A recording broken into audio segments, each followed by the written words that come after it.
गठबंधन में आए हैं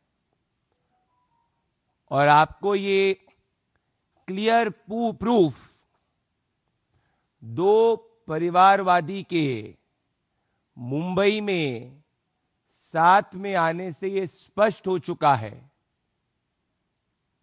कि इन दोनों को इस बात का डर है कि मुंबई की जनता एनडीए के, भारतीय जनता पार्टी के विकास को चुनने जा रही है।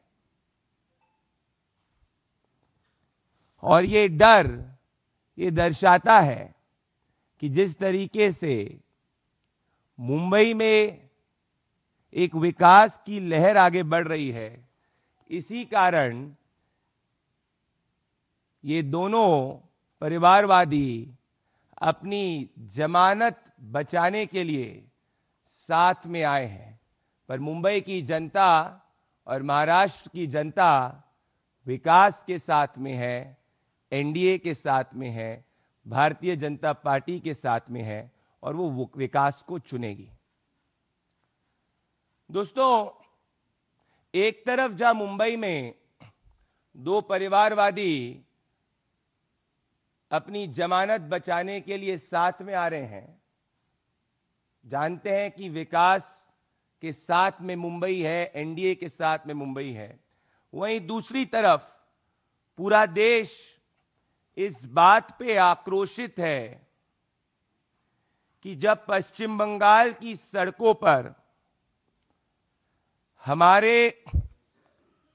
एक हिंदू भाई, जिसकी बांग्लादेश के अंदर कट्टरपंथियों ने निर्मम हत्या करी, उस हिंदू भाई के पक्ष में आप सभी ने देखा, भले दिल्ली हो गया, भले मुंबई हो गया, या देश के अलग अलग कोनों के अंदर हिंदू समाज सड़कों पर लोकतांत्रिक रूप से प्रोटेस्ट करने आया। सिर्फ बंगाल के अंदर ही बंगाल की पुलिस ने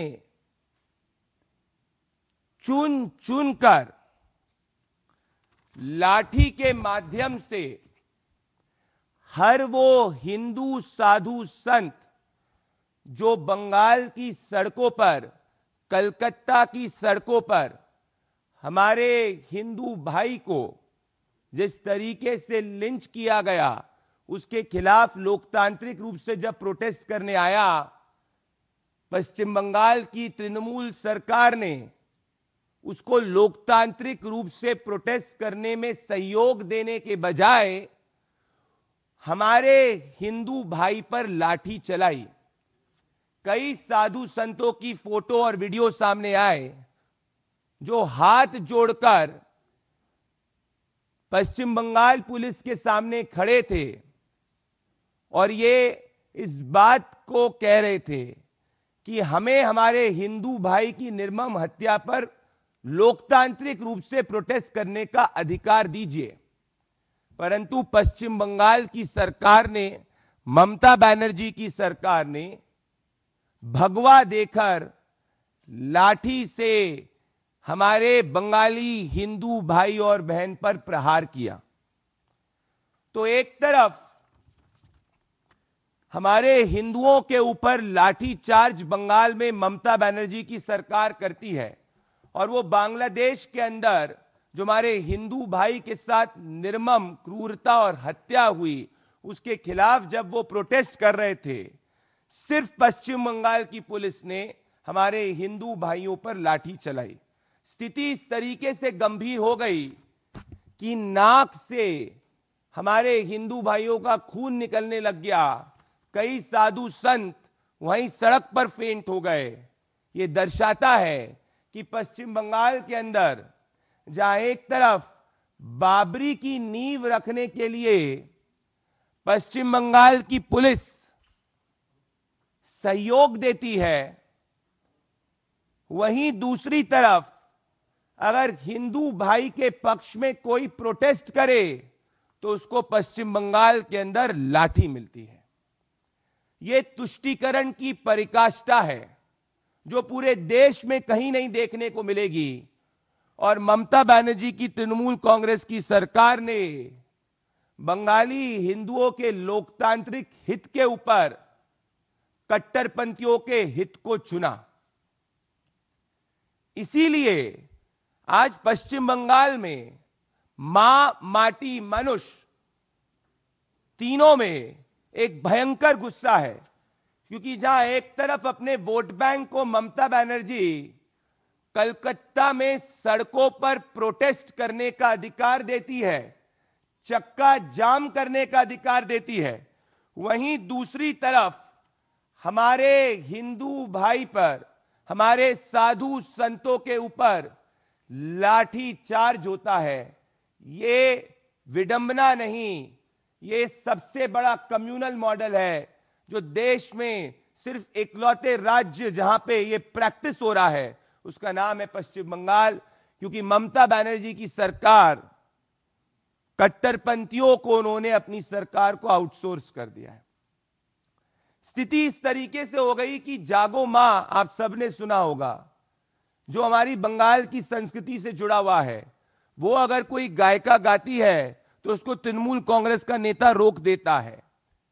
बॉबी हकीम ये कहता है कि वो एक ऐसा कलकत्ता देखना चाहता है जो ममता बनर्जी का राइट हैंड है, जहां पे हिंदू माइनॉरिटी के अंदर हो।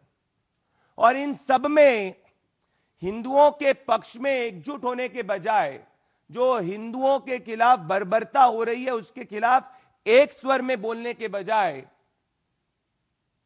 राहुल गांधी जर्मनी में जॉर्ज सोरोस के एजेंटों से मिलने में व्यस्त हैं और उन्हीं के दिग्विजय सिंह उसी हिंदू की हुई बर्बर हत्या को जस्टिफाई कर रहे हैं। दिग्विजय सिंह ये कहते हैं कि ये एक्शन रिएक्शन है।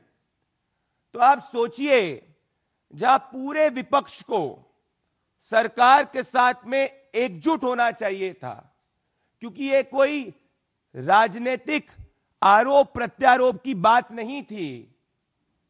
ऐसी स्थिति में अपने तुष्टीकरण के वोट को खुश करने के लिए ममता बनर्जी की सरकार हिंदुओं के ऊपर लाठी चलाती है। कांग्रेस के दिग्विजय सिंह जस्टिफाई करते हैं हिंदुओं की लिंचिंग को, और राहुल गांधी जर्मनी के अंदर मौन है। और एक बार भी राहुल गांधी द्वारा इसमें खुलकर एक शब्द नहीं कहा गया। इन सब से यही स्पष्ट होता है कि कहीं ना कहीं विपक्ष के बड़े नेताओं की अपने तुष्टीकरण के वोट की विवशताओं के कारण जो हमारे हिंदू भाई के साथ बांग्लादेश के अंदर निर्मम उसकी हत्या हुई, उसमें उनकी मौन स्वीकृति है। क्योंकि अगर उनकी मौन स्वीकृति नहीं होती तो राहुल गांधी या फिर अखिलेश यादव या ममता बनर्जी इन पे खुलकर बोलते। ममता बनर्जी बंगाल में हिंदुओं को प्रोटेस्ट करने का अधिकार देती, उन पे लाठी नहीं बरसाती। अभी याद करिए आप, मुर्शिदाबाद के अंदर कुछ ही समय पहले दो हमारे हिंदू भाई हरगोविंद दास और चंदन दास की किस तरीके से निर्मम हत्या की गई थी। उसी के अंदर कन्विक्शन जब हुआ तो 10 से ज्यादा रेडिकल्स के सजा हुई। और वही मुर्शिदाबाद के अंदर हिंदुओं को पलायन करना पड़ा क्योंकि ममता बनर्जी की पुलिस वहां पे सुरक्षा नहीं दे पाई। तो क्या बांग्लादेश से इंस्पायर होकर अपने तुष्टीकरण के वोट को खुश करने के लिए तृणमूल कांग्रेस की सरकार बंगाल में उसी मॉडल को लागू करने का प्रयास कर रही है? हमारा सीधा सवाल तृणमूल कांग्रेस से है, क्योंकि जैसे वहां निर्मम हत्या होती है हिंदू की, यहां पे बंगाल में हिंदुओं पर लाठी बरसाई जाती है, साधु संतों के नाक से खून निकलता है, उनको प्रिवेंटिव अरेस्ट में लेने का प्रयास पुलिस करती है और ममता बनर्जी शांत बैठती है। इसका क्लियर इंडिकेशन यह है कि ममता बनर्जी, राहुल गांधी या कोई भी विपक्ष का नेता हो, आज ये सब के सब गाजा पे बोलते थे, परंतु जब हिंदुओं के ऊपर हुई बर्बरता को कंडेम करने की बात हुई, बिना इफ या बट के अनइक्विवोकली खुलकर इस पे बोलने की बात हुई, तो देश की जनता देख रही है राहुल गांधी शांत है, ममता बनर्जी शांत है, और ममता बनर्जी की पुलिस ये सब होने दे रही है। तो क्या ये एक नई प्रयोगशाला बंगाल के अंदर बिल्ट हो रही है, जिस प्रयोगशाला में बंगाली हिंदुओं को तृणमूल कांग्रेस की सरकार एक सेकंड ग्रेड सिटीजन के रूप में ट्रीट कर रही है? यह सवाल हमारा ही नहीं, यह सवाल देश का है। एक और बड़ी अजीब विडंबना है कि जो अपने आप को पहले हिंदुत्ववादी कहते थे, जो अभी साथ में अलायंस में आए मुंबई में, ये भी इस बर्बरता पर शांत है। मतलब आज पूरा विपक्ष एक तुष्टीकरण प्रेमी विपक्ष हो चुका है और हिंदुओं से नफरत करने वाला विपक्ष हो चुका है, जिसके कण कण में हिंदुओं के प्रति घृणा है। और शायद इसीलिए सरकार के साथ में स्वर से स्वर मिलाने के बजाय ये अपने वोट बैंक की पॉलिटिक्स को साध रहे हैं। देश की जनता ये सब देख रही है और इसीलिए देश की जनता इन सनातन विरोधियों को विपक्ष में बैठाती है, क्योंकि ये देश की जनता जानती है जब देश के सनातन समाज के साथ खड़े होने की बात आती है, जब एकजुटता की बात आती है, तो ये सब के सब शांत रहते हैं या अपने वोट बैंक को जस्टिफाई करने के लिए हिंदुओं पर हो रही बर्बरता पर कुछ नहीं बोल पाते हैं। हमारी मांग यह है कि पश्चिम बंगाल की सरकार हिंदुओं को लोकतांत्रिक रूप से प्रोटेस्ट करने का अधिकार दे, हिंदुओं पर लाठी ना बरसाए, और अगर वो ऐसा करती है तो भारतीय जनता पार्टी पश्चिम बंगाल के अंदर हर बंगाली हिंदू मां माटी मानुष के साथ में खड़ी रहेगी। क्योंकि जो बांग्लादेश के अंदर हमारे हिंदू भाई के साथ जिस तरीके की उसकी निर्मम हत्या हुई, उससे पूरे देश में गुस्सा है और उसके साथ स्वर में स्वर हम भी मिलाते हैं। और हम यहां से अपील करना चाहते हैं राहुल गांधी, ममता बनर्जी और तमाम विपक्ष के नेताओं को कि अपने तुष्टीकरण के चश्मे को त्यागो, सच्चाई सामने देखो। और सच्चाई यही है कि ये कोई जस्टिफिकेशन जो आपने दिया है, जो आपके दिग्विजय सिंह ने दिया है, आपकी ममता बनर्जी शांत है, ये देश की संप्रभुता और अखंडता की सोच के खिलाफ है। आज देश की जनता इन सबके तुष्टीकरण के रवैये को देख रही है, भले वो इनकी बी टीम हुमायूं कबीर हो गया, या भले वो ममता बनर्जी हो गई या राहुल गांधी हो गया, ये सबको देश की जनता देख रही है। और ये दो तस्वीरें आज देश के चरित्र को बताती है, जो पश्चिम बंगाल के अंदर हमारे संवैधानिक मूल्यों की धज्जियां उड़ाई जा रही है। एक तरफ अपने वोट बैंक को कलकत्ता में जाम करने का अधिकार ममता बनर्जी देती है और तृणमूल कांग्रेस देती है, और उसका समर्थन राहुल गांधी और विपक्षी दल करते हैं। और दूसरी तरफ साधु संतों पर लाठी चलाई जाती है। यह एक नया मॉडल है। शायद ममता बनर्जी इस मॉडल के लिए जो बांग्लादेश के अंदर हो रहा है उससे प्रेरित हो रही है, और ये बंगाल का समाज, देश देख रहा है और देश इसका करारा जवाब देगा। बहुत बहुत धन्यवाद। आपको कोई सवाल है तो आप ले सकते हैं।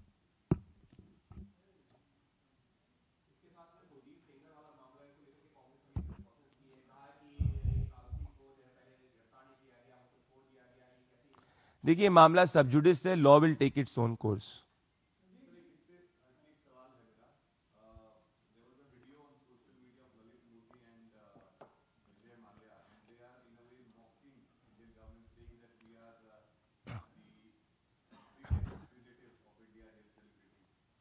Well, we saw how the Prime Minister Narendra Modi's government has extradited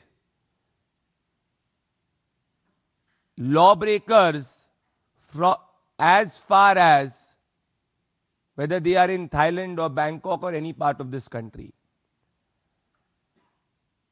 Every fugitive knows that Prime Minister Narendra Modi's government and the agencies will drag them, and by following the due process of law, sooner rather than later, you will see remaining fugitives also being brought back by the government.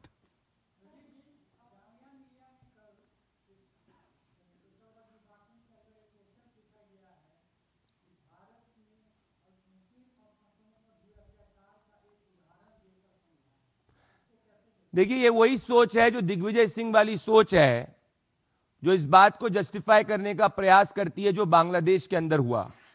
इस पे उचित कार्रवाई already हो चुकी है, परंतु ये तुष्टीकरण की चश्मे से देखने वाले लोगों को बांग्लादेश के अंदर हिंदुओं पर हुई हत्या नहीं दिखती, और इसको वो फॉल्स इक्विवेलेंस देश के स्थिति के साथ करना चाहते हैं।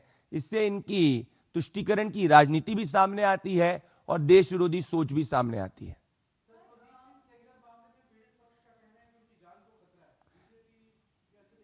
देखिए, ये मामला सब जुडिस है, law will take its own course.